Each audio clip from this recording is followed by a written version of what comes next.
హైదరాబాద్ చెరువులకు గులాబీ చెర పట్టింది. దర్జాగా కబ్జాలకు గురవుతున్నాయి. కుకట్పల్లి నియోజకవర్గంలో అధికారుల అండదండలతో కబ్జా పర్వం సాగుతోంది. టీఆర్ఎస్ ఎమ్మెల్యే కృష్ణారావు కనుసన్నల్లోనే కబ్జాలు జరుగుతున్నట్లు ఆరోపణలు వినిపిస్తున్నాయి.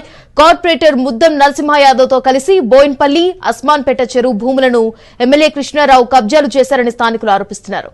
సుమారు 64 ఎకరాల చెరువు భూమిలో సగం కబ్జా చేశారని ఆవేదన వ్యక్తం చేస్తున్నారు.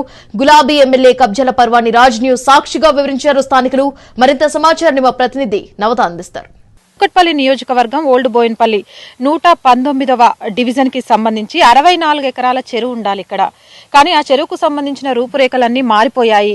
స్వయాన ఈ రూపురేఖలు మారడానికి ఎవరో కారణమైతే ప్రజాప్రతినిధులను ఆశ్రయించే వాళ్ళం. కానీ మా ఎమ్మెల్యే కృష్ణారావు గారు, కార్పొరేటర్ ముద్దం నరసింహ యాదవ్ గారే వీటన్నిటికీ కూడా కారణం. వాళ్ళకు తెలిసి వాళ్ళ కనుసంధంలోనే జరుగుతుంది. 60 ఎకరాల ఉండాల్సిన ఈ చెరువుని సగం పైన కబ్జా చేశారు. అంతేకాదు బోయినపల్లి ఆ పై నుంచి హక్కింపేట దగ్గర నుంచి కూడా ఇక్కడ మనం లెఫ్ట్ సైడ్ లో చూస్తున్న కాలువ ఉంది కదా, ఆ వాటర్ ఫ్లో మొత్తం ఈ కాలువ నుంచే వస్తూ ఉంటుంది.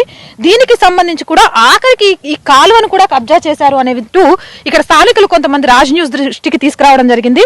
అందులో భాగంగానే రాజ్ న్యూస్ ఇక్కడికి వచ్చింది. మనం చూస్తున్నాం ఈ కాలువ రాను పోను ముందుకు పోను ఆ కాలువ మొత్తం కబ్జా చేసి ఇక్కడ ఎంత లెంత్ లో ఉంది, ముందు ఎంత లెంత్ లో ఉంది అనేది చాలా క్లియర్ గా కనిపిస్తోంది. ఇది నార్మల్ చలికాలమే, ఇంకా వర్షాలు ఏమీ స్టార్ట్ అవ్వలేదు. ఇలాంటి టైంలోనే ఈ కాలువ పొంగి పొరిగి పక్కనున్న చెరువులోకి వెళ్ళిపోతుంది. ఇవే కాదు, ఇక్కడ జరుగుతున్న ప్రతి కబ్జా గురించి మా కార్పొరేటర్ తో సహా ఎమ్మెల్యేకు కూడా తెలుసు. కలెక్టర్ దగ్గరికి కూడా మేము ఫిర్యాదులు తీసుకెళ్లినప్పటికీ దీని గురించి ఎవరు పట్టించుకునే వాళ్ళే లేరు. ఇటు లెఫ్ట్ సైడ్ లో చూస్తే ఫంక్షన్ హాల్ల దగ్గర నుంచి మసీదుల దగ్గర నుంచి కూడా కొద్దిగా చెరువును కబ్జా చేసుకుంటూ వెనక్కి వస్తూనే ఉన్నారు. ఇక్కడ ఉన్న స్థానికులు కొంతమంది ఆరోపణలు చేస్తూ ఇక్కడికి వచ్చారు. ఒకసారి ఇక్కడ కొంతమంది స్థానికులు ఉన్నారు, వాళ్ళతో మాట్లాడదాము. ఇప్పటి వరకు అయితే మనం ఆ చెరువుకు సంబంధించి కానివ్వండి, కాలువకు సంబంధించిన కబ్జా కానివ్వండి, ఈ రూట్ లో వెళ్లాల్సిన రూటు లెఫ్ట్ సైడ్ కి మార్చడానికి రైట్ సైడ్ లో ఉన్న భూమి కబ్జా చేయడమే ఒక కారణం అంటూ కూడా చెప్తున్నారు.